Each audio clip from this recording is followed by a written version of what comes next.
You've also got two more going 6 and 9. Both are because of trades here as well. So what's your reasoning there? Okay, so like I said, once Fields drops, and again, I'm pretty confident Mac Jones is going 3.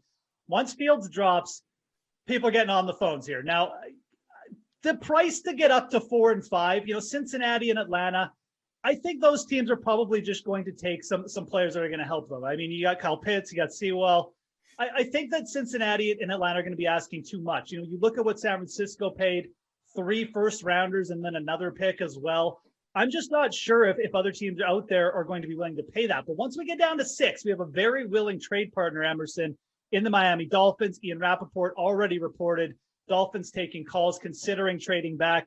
I think the Chicago Bears, who have been hot to trot for a QB1, potentially the first QB1 of their actual, franchise. If Justin Fields gets to 6, I got to feel like the Bears are going to be in on it. And that's where I think Justin Fields is going to go. At 6 to the Chicago Bears. They're going to make a trade up to the Miami Dolphins. I do think that the Dolphins are going to trade back regardless of whether it's Fields or someone else. So that's where I have Fields going in my mock draft. And then you mentioned the other quarterback. Look, we still got Trey Lance hanging out around there.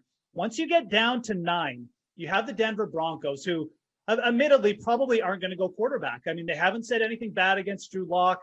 They still seem committed to him. I think that you're going to see a trade there. I think Denver is another willing trade partner.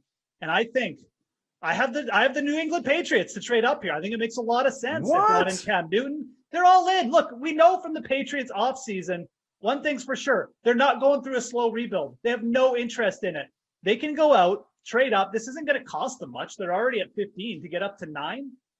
That's not going to cost them much. They can go and get Trey Lance. They can play him behind Cam Newton. If Trey Lance performs well in preseason, they can play him in front of Cam Newton. Either way, they have an MVP to sort of, co-host with Trey Lance. I really like this move from New England if Trey Lance is there at 9 and if Denver is a willing trade partner. And I think Denver is a willing trade partner.